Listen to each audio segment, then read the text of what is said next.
So, I'm just waiting on my guest to arrive whenever they do. His name is John.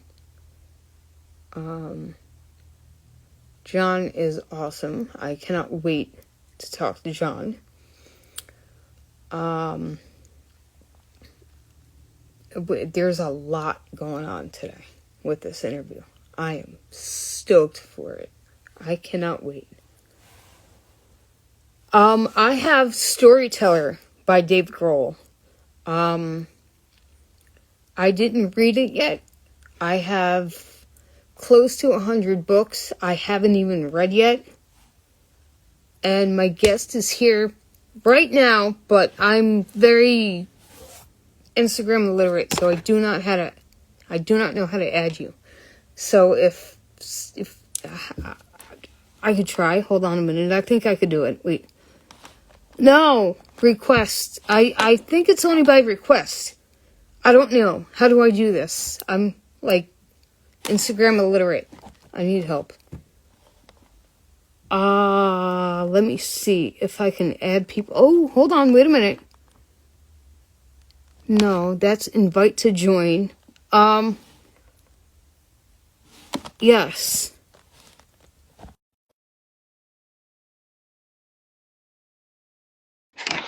I hit go live. Oh, I gotta accept it too. Okay. That's fine. Hi, John. How are you? What is up, Jill? What's going on, man? Not much. All right. Not much. So, this interview is going to be epic, dude. Like, really. I'm stoked for this. So what I'm going to do is I'm going to ask you a little bit about your work, a lot about music, and then whatever happens, happens. Awesome. So, I told people about what you kind of do, but I didn't want to, sell you too much, because I wanted you to be able to promote yourself as well. So, they know that you have a podcast. I've tried advertising that on Facebook. What number podcast episode are you up to now? I don't even know. It's in 170. So, Spear Talk, I think this past week with Stan Hayes was 172. Wow. But I have up to 175 already recorded.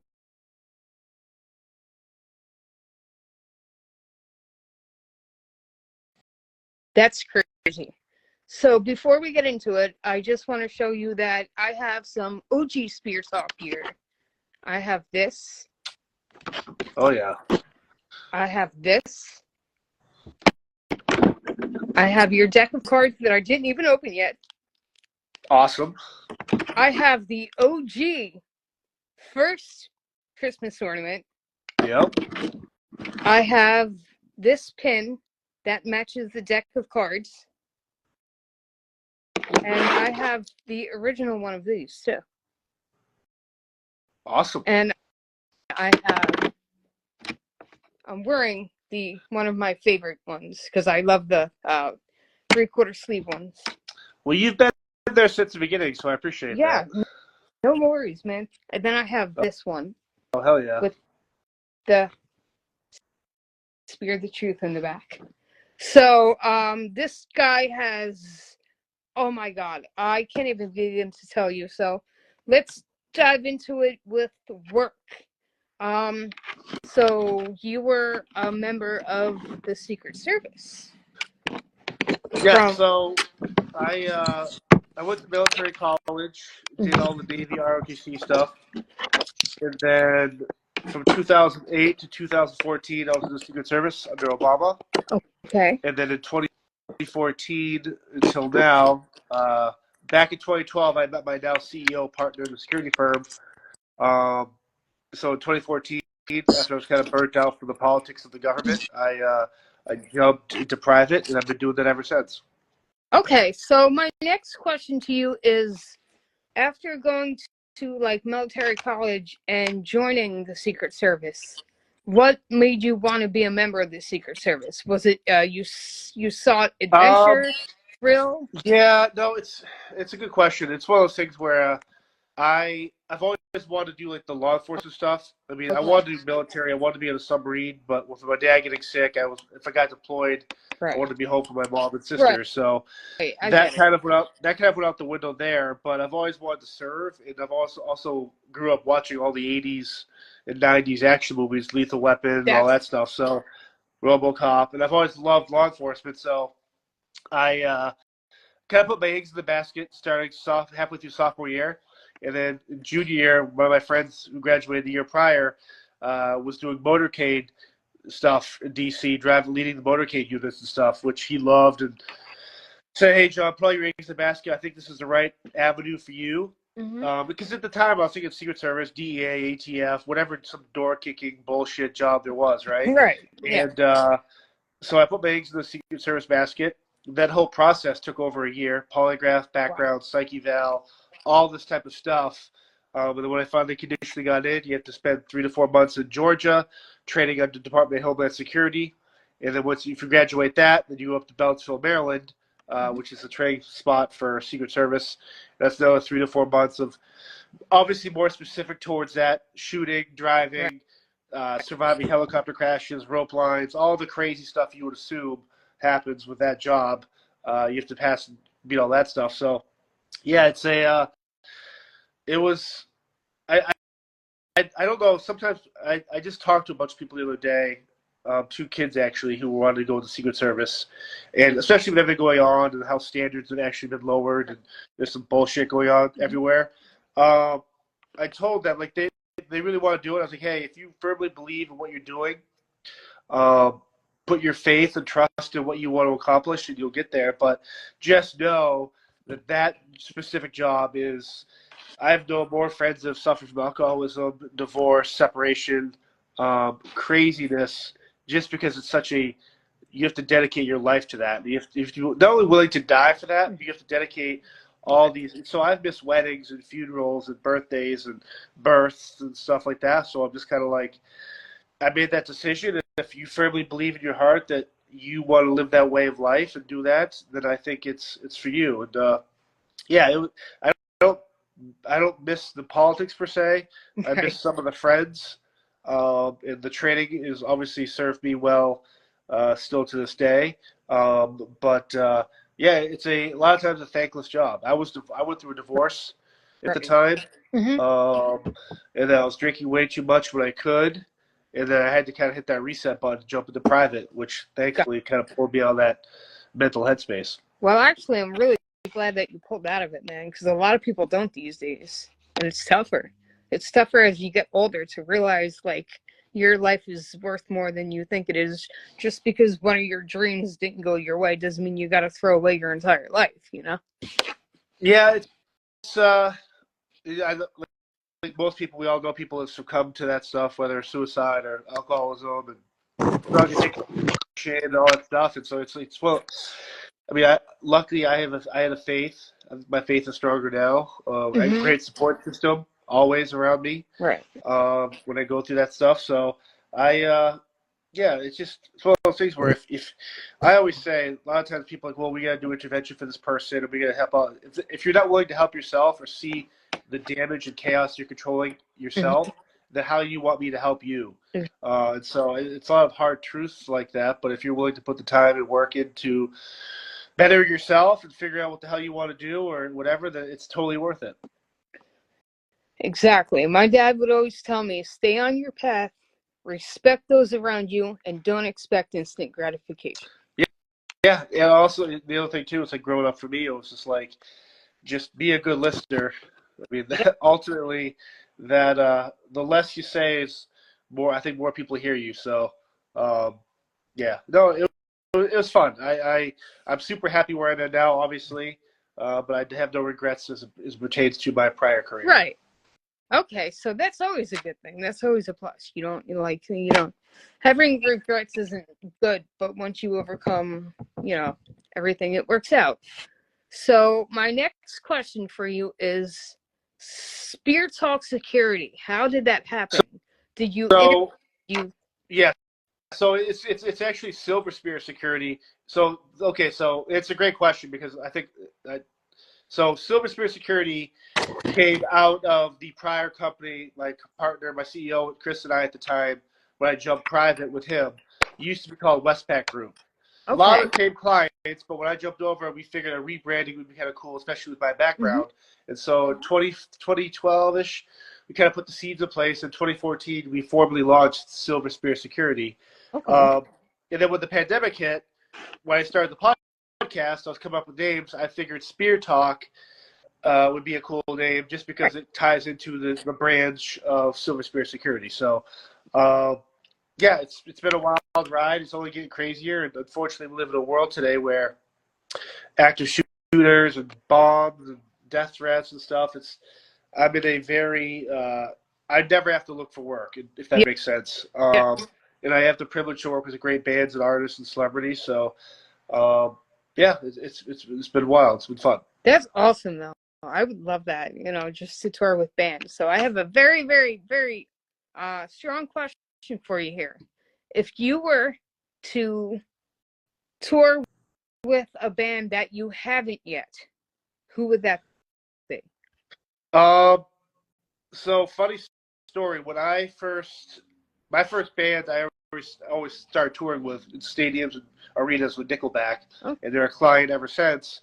And there was like a time period where they were going, not a hiatus, but like a 2-year, like a 1 year, 2 year songwriting kind of just stopped touring. And in my head, I was like, well, I can wait around. I can other stuff fill the place and go back. But then the opportunity for Shinedown came along when Zach and I started talking, and it's one of the bands after Nickelback that I said I would jump ship for. Jump ship doesn't really mean leave them as a client. I just had to dedicate more of my time to put someone else out on that other band. Would have been Shinedown or 21 Pilots. I think for me, obviously working with Shinedown for almost 8 years now, growing up, that band was close to me, just in and around. I remember the first time, by me, there's a CD store called Strawberries, and that's where I bought Us and Them for the first time. Or growing up in Boston with WAAF and Mistress Carey, hearing Simple Man, that whole album was it's just very poignant to me. And for selfish ego reasons, I thought, man, I can work with that band. And so here I am now. And again, to your question, another band, 21 Pilots.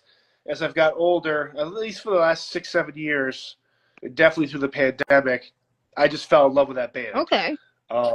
Just their music, their approach, their live show, songwriting, always hit me.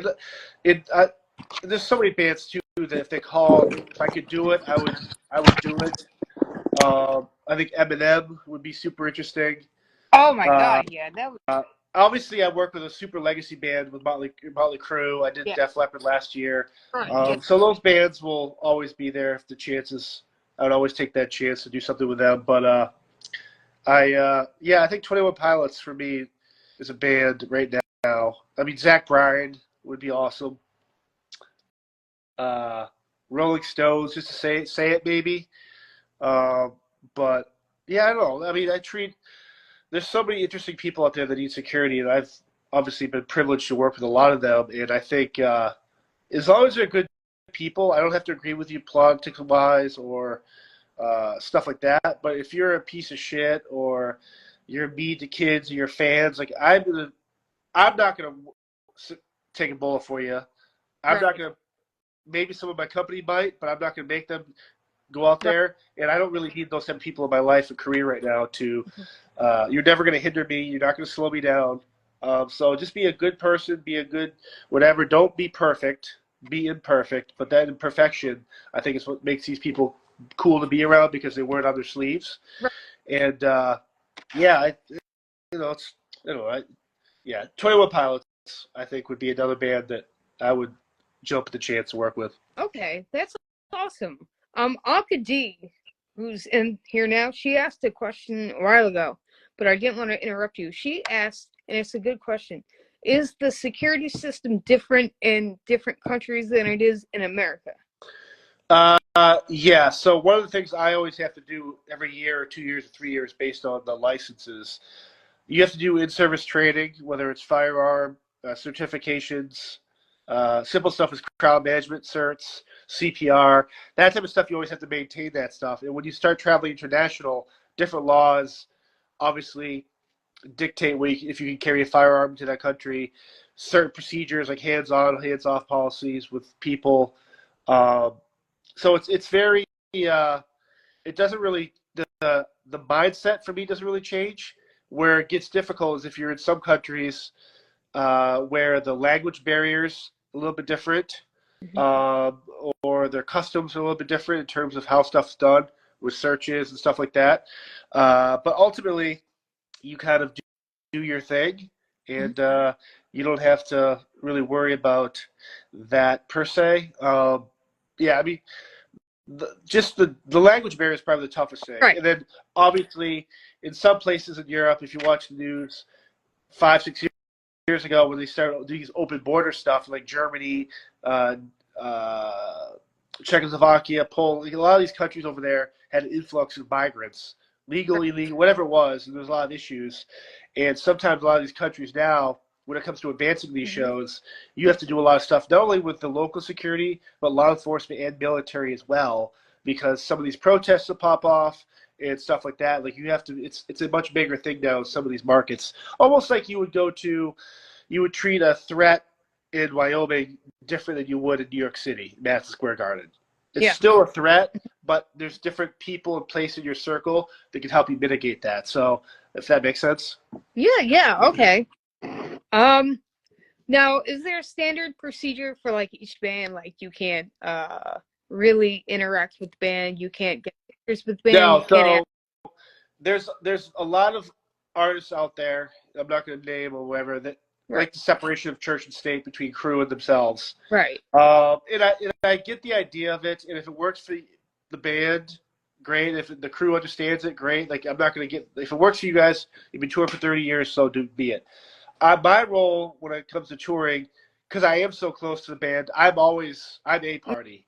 I run the a party thing, so I'm involved with everything, their way of life, everything that happens, hotels, where we eat, travel. I've always got my nose in that stuff. Right. And so it doesn't really affect me because I'm always with them.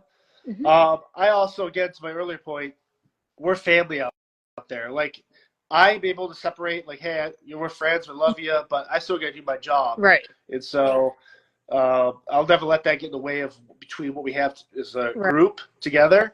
But no, I'm part of it. Like you're not gonna see them without me. So yeah. I'm never not gonna be myself in that midst.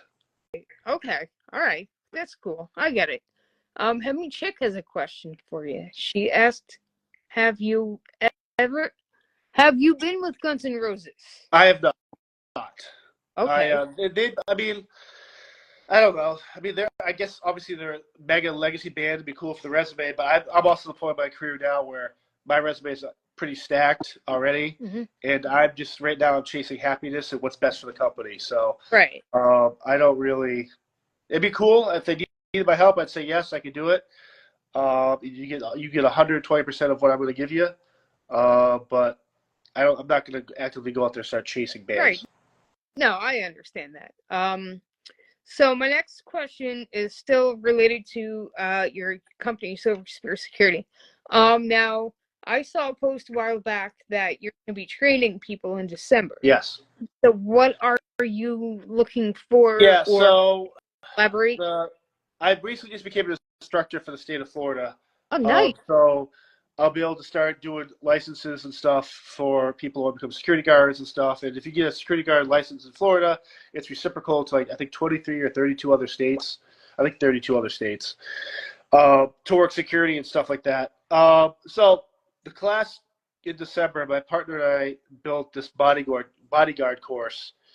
The actual course is a week, maybe 10 days of full extensive training in terms of like what I do, what I did, what to look for, how to be successful, how to present yourself. This thing in December I'm putting together. It's more. This isn't the title of it, but the idea in my head is before you become a bodyguard for other people, learn how to protect yourself. Yeah. And so it'll be a 2-day it'll be introduction into like personal security, what to look for, how to like hold yourself accountable, how to deal with stuff in public, how to deal with situations that could come up with you and your family, and then kind of parlay that into kind of what I do, what goes into not only worry about yourself, but now you have a group of 3 to 4 to 5 to 6 people that you're responsible for, on top of the 20 to 100 crew members and stuff. So that's kind of putting that together, a fun 2-day course, hands-on practical exercises, but a lot of like knowledge. Obviously, I'll share stories and stuff, but it's going to be a very basically me interviewing myself on Spear Talk for 2 straight days with a lot of hands-on practical type situation training and just like knowledge-based stuff like that. So yeah, that's one of the goals. I think education is sorely needed. When I go on tour, outside of certain certifications other departments have to do, security is a thing that is maintained, has to be, if you do this the right way, how I do it, maintained yearly, quarterly, whatever it is, whatever training, certifications, education. Just this year alone, I've been coaching over 200 hours of in-service online training or in-person training, whether it's firearms, bloodborne pathogens, fire safety, all this stuff that a lot of people that I work with really don't have to have those standards. And I'm okay with that because obviously security and protection is the utmost. You can put up a show all you want. Mm-hmm. If the band's not getting there safely, that's the issue. So I think that's why a lot of the onus is on people like myself to do that. And I work with some great people. There's also some really shitty people that don't look the part, they don't dress the part, they don't educate themselves, they come off as stupid. And I don't hold them against them. Maybe they weren't trained properly. But every time I've come across those people and they've seen me backstage, they realize, hey, there's a lot more to this than looking big and tough. Mm-hmm. Yeah, I mean, it's one of those things where I'm super passionate about.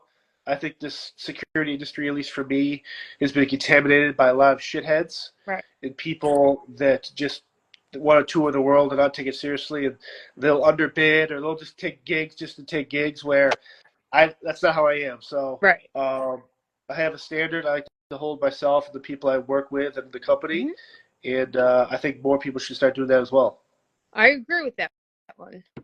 So lovely Nora87 asked a question. I gotta go back up a little.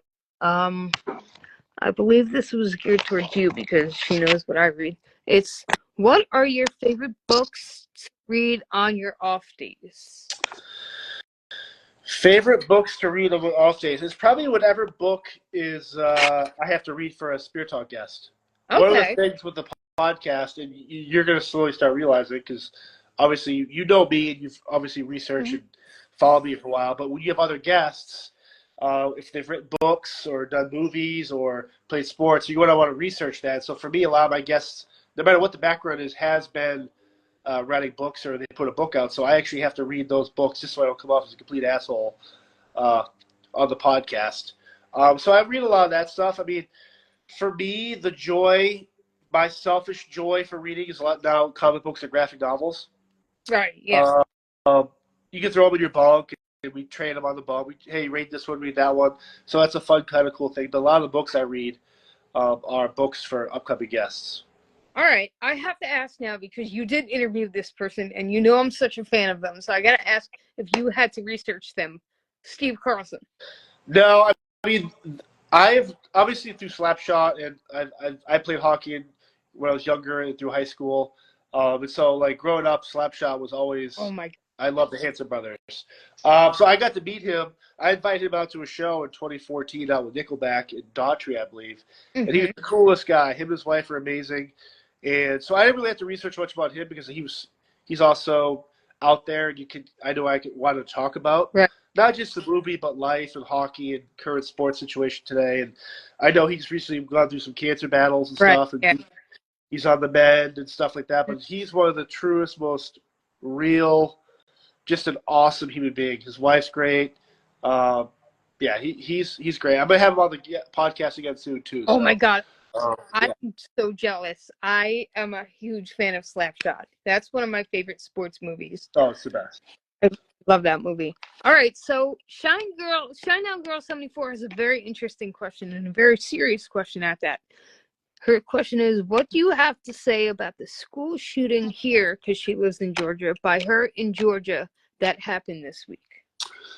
I mean, I'm going to preface this by saying I think people realize I'm super conservative, especially when it comes to gun rights and gun laws. And I'm just trying to figure out how to say this without insulting or offending. I think a gun will not pull its own trigger. And I think the problem is just because we have a right to own guns doesn't mean we all should own guns. And I am all for the extensive background checks, the mental welfare checks, and just maintaining a level of respect for the firearm. I think a lot of times just because you turn 16, your grandfather can buy you a gun or whoever, and you can shoot squirrels and BB guns. And I'm all for that slice of Americana, but there is a cost that comes with owning a weapon of that nature, no matter what gun you have. And I think that the part that riles me up is people like, oh, armed teachers or put veterans there or off-duty cops, and I think it's all great stuff. It's unfortunate we have to talk about arming teachers, but if their lessons illegal to carry, I'm not opposed to it. My problem with the government and how they handle all this is that a couple of years ago they wanted to hire 87,000 IRS agents to go after people that are illegally sending money in Venmo to pay for groceries. Right. When you could have hired 87,000 former military off-duty cops to protect these schools. Exactly. And it's, again, it's an unfair situation. And the other thing with that, too, is that these gun laws, these restrictions people putting on guns, good gun owners aren't shooting people. Right. Bad guys, bad girls are the people here that don't give a fuck about laws or rules or human life.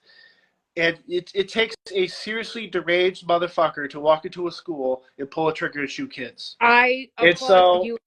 I don't know. These rules aren't.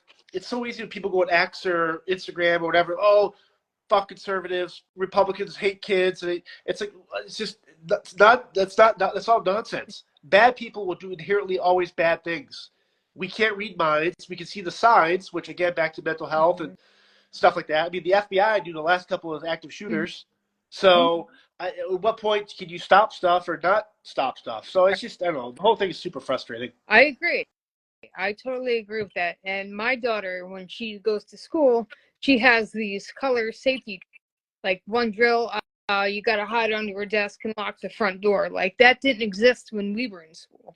No, I mean, I remember, what was Columbine, 96, 95, 96? 90, yeah. I think so, 95, 96. Around that time, I remember when that happened, I'm in school, and we started doing scenario. We had a cool teacher that, like, school district that was, like, kind of very forefront about, hey, this happened. This is not why it happened, but if this does happen. And so that was the first time I kind of dealt with, like, that active scenario type stuff where usually it was, like, fire alarms or, hey, if there's a tornado, get under your desk, which made no sense. Yeah. But the shooting stuff, I mean, people get up in arms.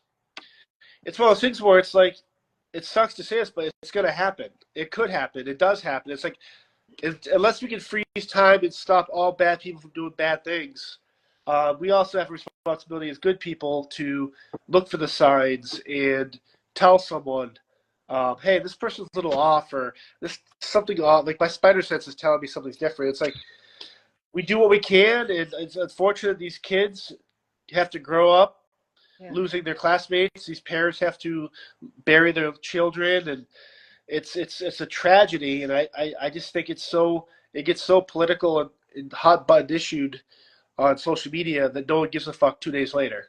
So. Yeah, it's like I remember this kid on TikTok who lived in the state of Florida who pretty much pinpointed everybody he was going to shoot up at a school in Florida, and that's exactly what he did.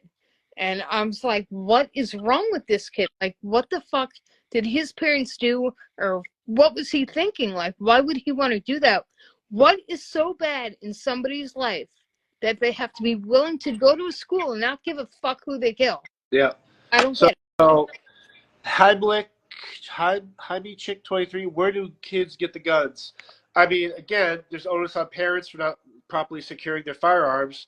But when I was in school, anyone could I could have gotten a gun if you knew the right people. I could walk down the street now and grab a gun illegally. It's kids are gonna get.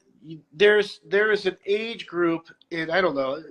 Maybe we should move on different. It's just such a it's just guns are so easy to get your hands on, and legally, if you want to own a gun, there is a long process, even for me. And so, bad people are going to get guns no matter what. Kids are going to smoke cigarettes before they're 18, or drink, or firearms. It's just another thing. So it's like, I don't. Fuck, remember growing up when your kids you went to school with were driving cars, your parents' car when they weren't home, and they're 14 or 15. Yeah. So it's like, I don't know. Parents have a duty at home, loved ones at home, and protectors at home to teach the importance of gun safety and the respect that comes with a weapon of sorts. I mean, even growing up, I was told, don't touch the oven. I touched the oven and got burned. Or, hey, don't walk with scissors this way. Stuff like that, where it's like maybe when kids aren't being taught this stuff, maybe parents at home are too hyper-focused on working 3 jobs because the economy sucks. Like all these situations that could pop up where, I don't know, maybe people don't have the answers, but civilly talking about it instead of name-calling is probably the best way to go and try to get some answers. Exactly. Use your words, as we were all told when we were growing up. Use your words. Right. It goes a long way. Right. All right. Moving on, this topic is endless. It's important to know, but it's endless. It's one of the things where I get super passionate about. I'm just trying not to. Yeah. If I was in a room full of my audience, I would go much deeper into it, but I don't want to like offend anyone that sees me for the first time. Is like, who is a psychopath? It's all right. So, one other question about your Silverspear Security.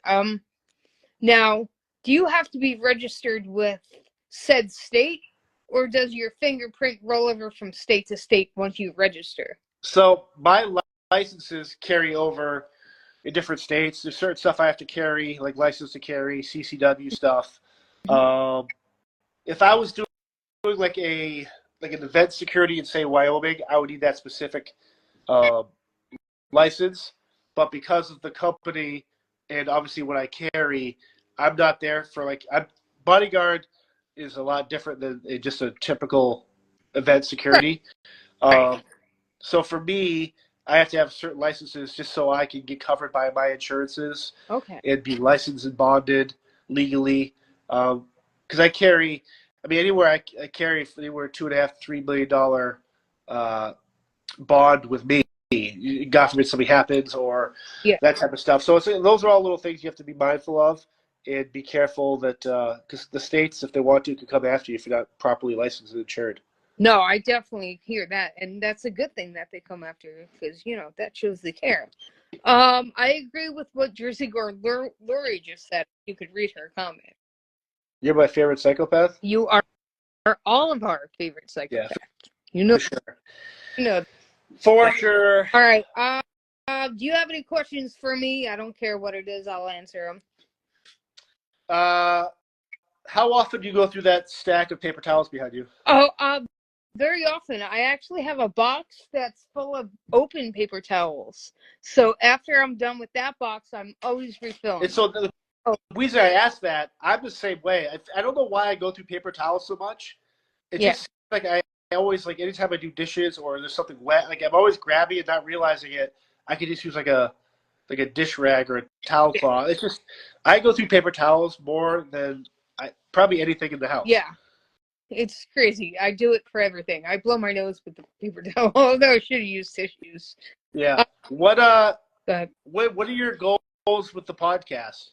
My goal is to interview the fans of bands, actually, not the actual artist. If the artist wants to be interviewed, obviously I'm not going to turn him down.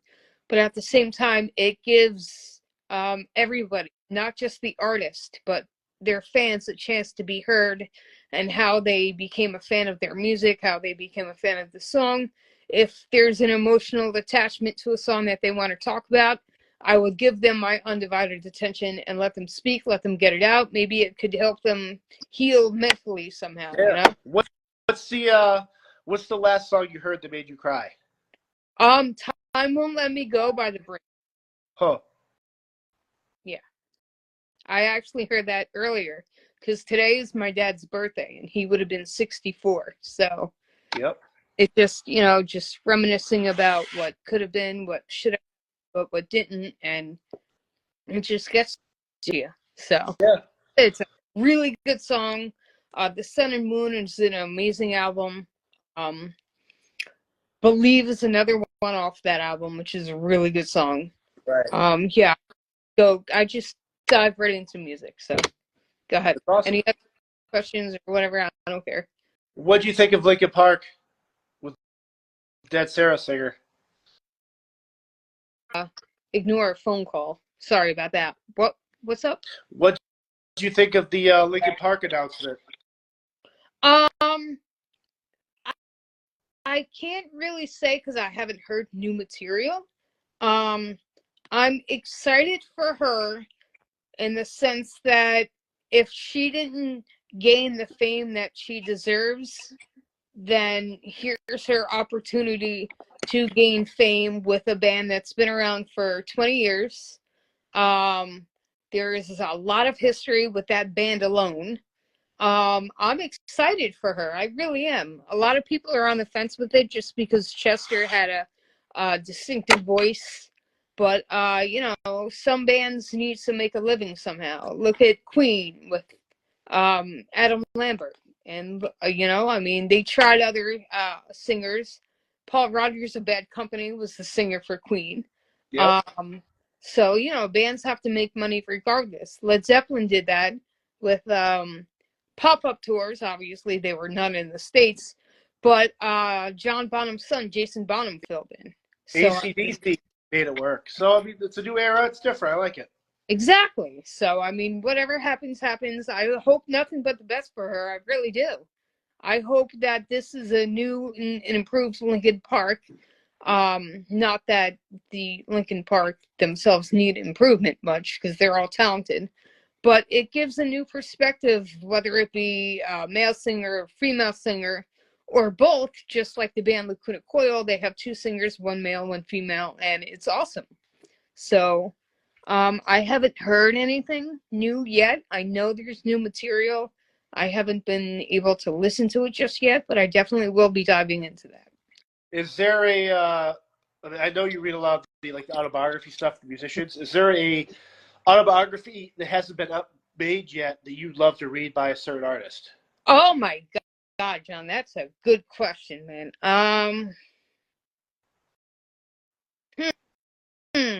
Wow. Honestly, you know what? Brent Smith was asked if he would make a biography, and he turned it down. But I would definitely read Shinedown. Shinedown is definitely one. Right now, well, I don't know if you know what I'm reading right now. Phil Collins right now. It's pretty good. Yeah. And I just got Roger Daltrey in the mail today. Awesome. I've done 2 or 3 cruises with Roger Daltrey. He is the best. Oh my God. He is such a funny, loving. So, funny story. I don't know if I told this a lot. In 2020, January 2020, I was running the Rock Legends cruise, watching Roger Daltrey on there solo. And the pandemic, we leave there, and a couple days later, the world shuts down with the pandemic. And I get this call from a British number, and it's his tour manager, assistant. And as soon as he picks up, he goes, "Hey, Joel," like the accent or whatever. And I'm like, "Hey, what's up?" I think his name is Chris. And I hear Roger in the background. He goes, "Hey, you feel all right, Mike?" I'm like, "Yeah, why? What's wrong?" Because again, the world's shutting down, but dude, I never get sick, right? Right. So he's like, you feel it under the weather, like talking like you like coughing, you feel like tired or lose your taste. I'm like, Chris, I have no idea what you two are talking about. He goes, oh, I just want to make sure because we're sick as dogs here, and you spent a lot of time with us on the boat. Most of our crew is sick. I just want to make sure you're all right, and if you are, see if there's any similar symptoms. And I go, no, I'm fine.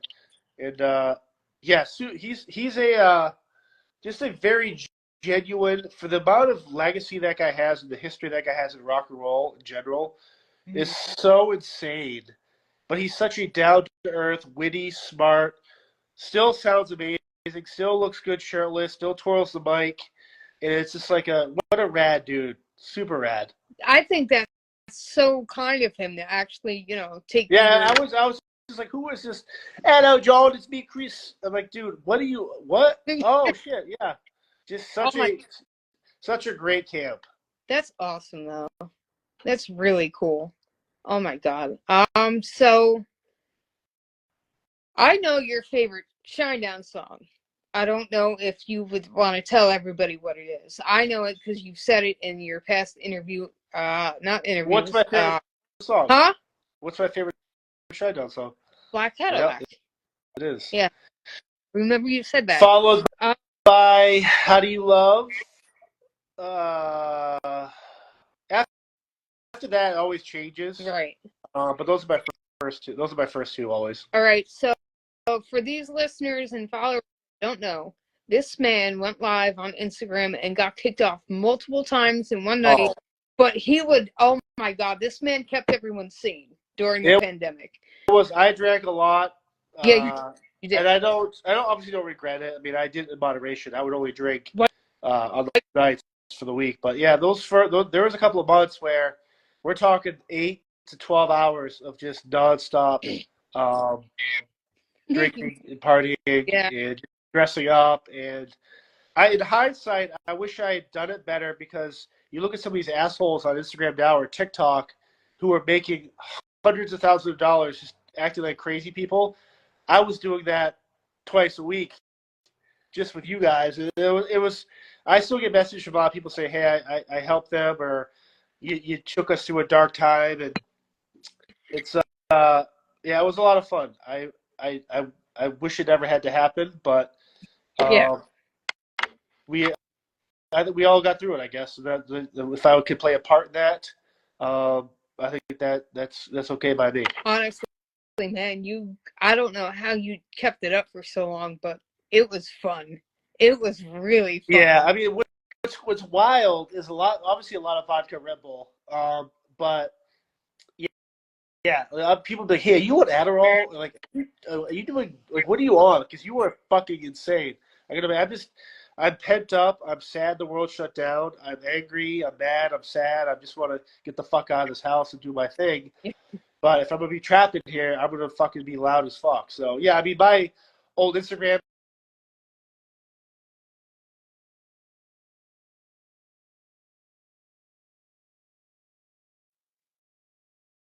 Guys, I know I'm not fucking Tina Turner at 3 a.m. Let me sing fucking Proud Mary, you bitch. Right. So it's just like it was a fun time. It was. Yeah. And I'm sure Jersey Girl Lori serves memory right. And Mesh Pants. I remember that one. Yeah, DJ Mesh Pants. Yeah, there is Eric Bass's wife still brings it up every time I see her. That one night we're doing like trivia, like would you rather's, and she was like, she still brings up some of these scenarios, and in some of those scenarios, Alka even drew, like me on like the werewolf DMX, the fucking me on a chicken head with like just crazy centaur and weird.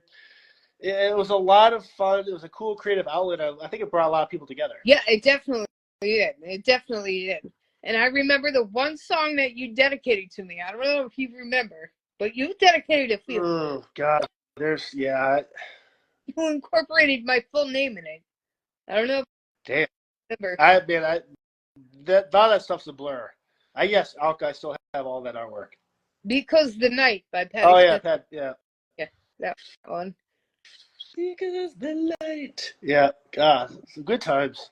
It was fun. All right, So now that we got the main stuff out of the way, anything else goes. So whatever you got. Any stories you want to share? Any campfire stories? I mean, I'll be like, I can't tell you some of the stuff I'm working on. There's a lot of my comic book stuff is coming along really well. I've just started Act 2 for that, which is basically Chapter 7. I finished it. Second book is up for pre-order now. I'm working on a poetry book. I gotta kind of go through about 300 to 400 poems I've written over the years. I'm always writing every day, so I want to do a book that's around 200, 250 poems. So kind of organizing that. Got this other project I'm working on that's involved with like 60 other people. That's massive. You'll see more news of that coming out soon. Yeah, like Eric and I's podcast.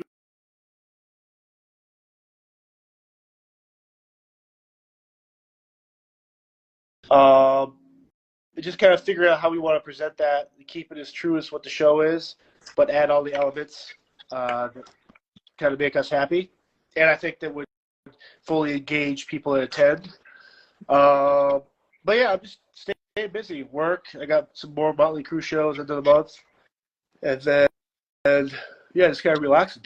Trying to get as much creative shit I can get done while I'm home for the rest of the year, because I know the next couple of years will be jam-packed again, so.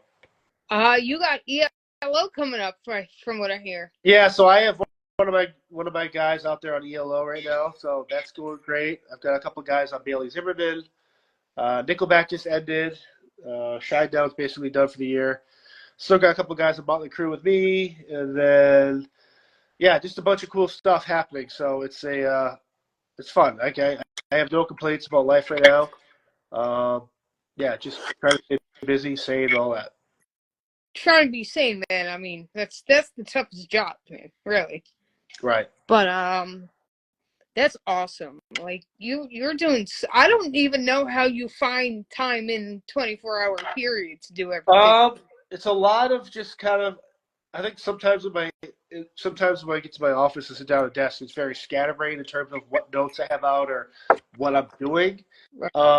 But it's like almost a form of catharsis where it kind of just helps other parts of my brain recover, whether from working, creating, that kind of like that cyclical cycle of like just how my brain kind of functions. Yeah. And so I'm able to kind of like facilitate different aspects of that. Each complete one little task on one helps me finish the other one, or effectively helps me get to the next part. Or because I mean, there's a lot that goes on. I mean, on any given day, I'm advancing shows, on for shows with promoters or bands, writing, creating, podcasting, reading, working out. So it's like all this stuff where I'm just like, it's a lot, but it keeps me sane, and that's the price you pay, I guess, for staying sane and focused. Yeah. So a lot of bands have rituals before they go on stage. Yep. Do you get to partake in their rituals, or is that just a band thing, or do they include you sometimes? Yeah, no, I'm always there. Shinedown, I know Doo-Doo was done an hour out from the show, and then as we walk the stage or in the dressing room, me and the band and the tour manager will huddle up, and we'll do a prayer, and we'll do a little dance circle thing and do knuckles, and then we'll walk the stage, meet up the crew. We do knuckles and handshakes and hugs with the crew. And each crew person, you have to have a different handshake or a circle, hug, whatever with them. So it's a lot of creative, like crazy chaos happening backstage where other people are like, "What the fuck is this?" But it's awesome. Nikki Sixx, when I give the stage, will always do like a fist bump type thing. He'll get his pick from his friend, his tech, and we'll fist bump, and we'll give each other the finger. Different bands have different things. I know I have different stuff with Nickelback, different stuff we do. Yeah, it's just a lot of those small traditions, as trivial as they are. I think it's important to kind of add some like texture to, yes, the idea of work, but there is a family aspect. There is a love here, connection here with the people you work with. Right. And the little things like that kind of add to that. but they're all great. I mean, the thing when I walk to talk with Tommy Lee or John Five or Vince, like we all have our own things we say. So it's all very much, it's all part of it. And I like that a lot of it isn't seen by a lot of people just because it's that special bond that can actually have with those people right before they play for 90 minutes, 2 hours, whatever it is. So, yeah, no, it's fun. No, that's awesome though. Like I like how they incorporate you into it sometimes, and then you go off and do your own thing with your other crew. It was a good thing because it does help you keep you sane most of the time. Yeah, we don't, if we're not. I mean, I guess the yin to the yang, whatever to that is like. So at least with me creatively in how I perceive how I got to operate. I love the chaos and the insanity. I love that I'm insane. But I think there's a negative connotation with the diet. Like it's if you're insane, you're crazy. Like you're insane. You're a castaway. It's like no. I think we're all insane. It's just how we're able to kind of project that insanity into a productive behavior. And I think I've able to kind of do that because just as quick as I could do drunk karaoke and sing shirtless Oasis songs at a karaoke bar with the crew, I'm just as quick to snap someone's skin off their face and deal with a situation if I have to. So that's kind of where that balance is. So I think we let our kind of like we should all be insane in small doses and just kind of, I think letting some of our insanity out will actually help people understand us and why we as humans are so imperfectly perfect. But our freaks fly otherwise. Yeah. So I actually I don't know how you would describe how you and I physically met because I saw you and I nodded at you, but I really didn't meet you, so I don't know if that counts. It does. No, yeah, we've never really hugged. Yeah. I have had more of your friends come to shows me, hey, Jill can't make it, or Jill says hello. And I'm like, God damn, where's Jill? And I know stuff with your daughter and stuff and work and but like stuff like that where it's just like when it happens, it's gonna be awesome. I mean, it took me same way with Anka. I finally met Anka. I finally met I just forgot his name. Australia Shinedown fan club. Patrick guy. Yes, with the beard. Yeah, I can't. God, terrible names. But like I met him finally.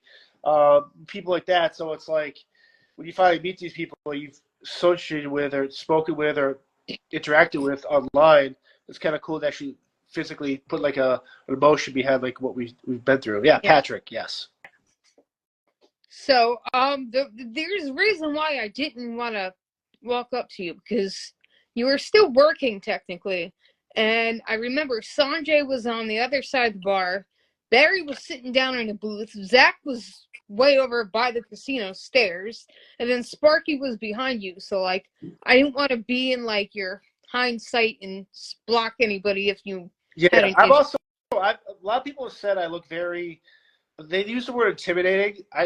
Here's a secret with me. If I look like I'm looking through you, it's probably because I am working, but I also, when I make eye contact, it lets people I don't know, it gives them a kind of a heads up into my life, where like in a weird way, the less they know about me and the less they know I'm watching them, the better. And the minute I make eye contact, people think they can just come up to me and start interacting, whatever.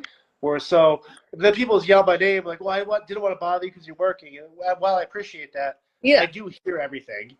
I just sometimes I can't interact the way if I'm working. Work has to come first. So I get that. Yeah. So that's why I didn't want to like, because I was with a few people, so I didn't want to like crowd you so you couldn't see a certain person that you needed to protect. You know what I mean?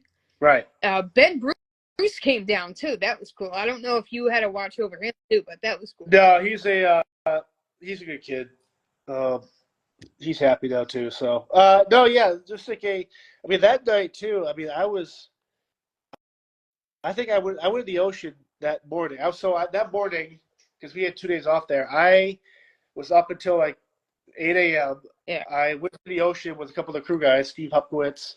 We went swimming. I walked back to the casino, shirtless, no shoes, and they start yelling at me. You need a shirt, you need shoes. What are you doing? I'm like, hey, I haven't been to bed yet. Like, why are you screaming at me? And I'm like, Yeah, can I just get a coffee? And this woman was just super shitty to me. Just we always laugh at that because like we're swimming and like we've been up literally for like 30 something hours, really. and I walk in there covered in sand. Um, I mean, I probably look like a psychopath, but like I'm looking around the whole day before the whole night, like there's homeless, crazy people in here pulling knives out and doing all this shit, and I'm a problem because I got fucking sand on my shoulders. Yeah, It was just exactly. yeah, but no, that was a great night. That was a lot of laughs, a lot of debauchery. Oh, that was fun. Oh my God, the whole entire night. And two of my friends that I met up at this show, one of them saved a spot for me on the rail. I've never been on the rail for Shinedown show. Yeah, That was epic, man. That was amazing. yeah, I have clear pictures of Brent standing right in front of me. It's awesome. It was great. I love that. Oh my God. Um I don't know if I sent you that picture. I'll send it to you. Yeah. Um but so when the bouncers get like into action, like you know how crowd surfers, and then they have to like pick them up literally and just shove them away.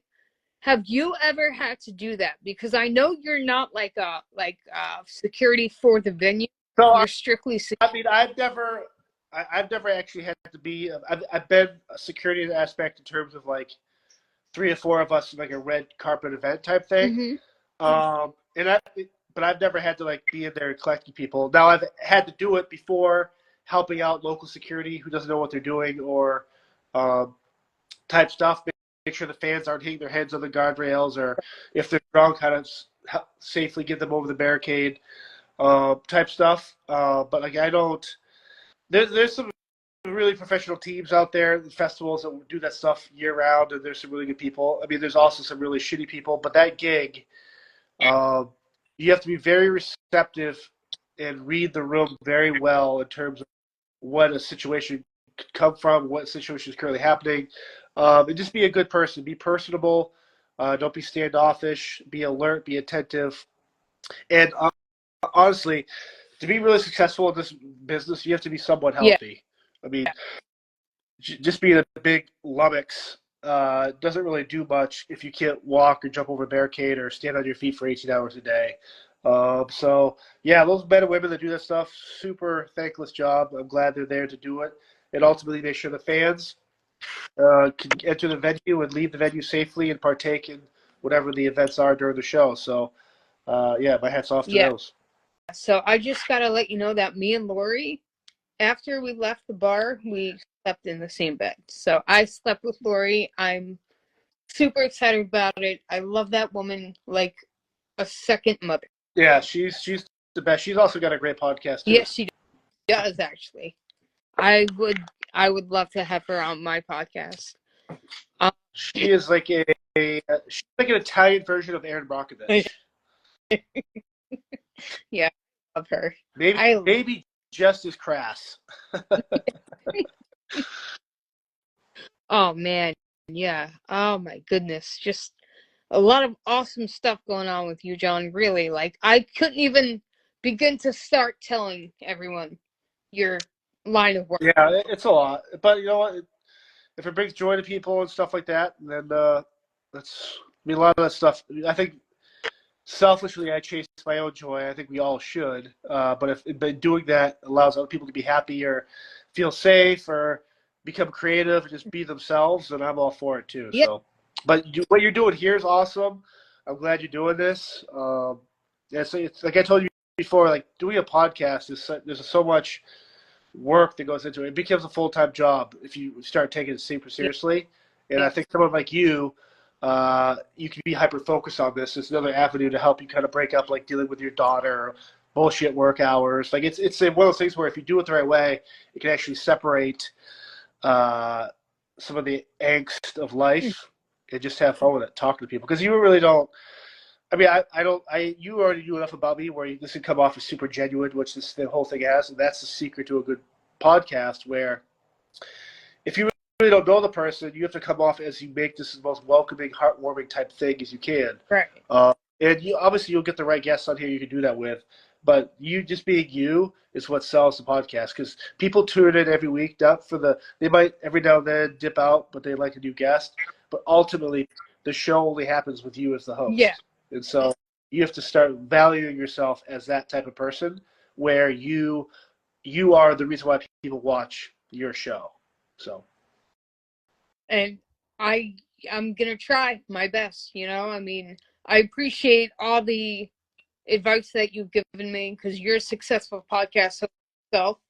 So I'm glad to know you in that sense too. You're just an amazing friend.